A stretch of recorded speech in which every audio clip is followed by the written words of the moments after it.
Welcome to McPlum, simple solutions served daily. Hello everyone. In this video, I will explain how to file your SSS partial disability claim online, step by step. This process allows you to conveniently apply for your benefits from home, saving you time and effort. We will walk through each stage, from understanding eligibility to submitting your application, ensuring you have all the necessary information to complete it successfully. Let's get started on securing your benefits with ease. Before you begin, ensure you meet the SSS eligibility criteria for partial disability. You need to be a member with at least one monthly contribution paid before the semester of your disability.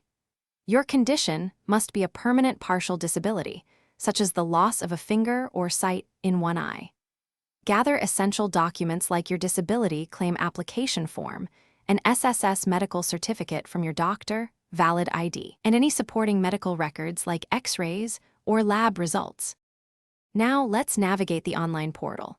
First, log into your My SSS account using your registered credentials.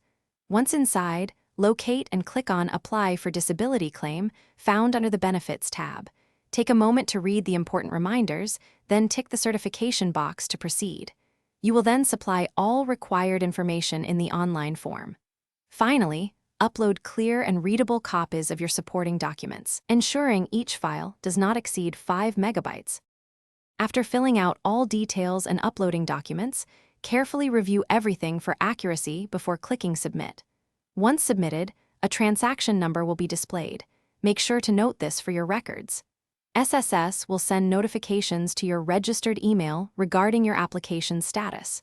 You can also track the progress of your claim by logging into your My SSS account. Be aware that you might be required to report for a physical examination at an SSS Medical Evaluation Center within 20 days of notification.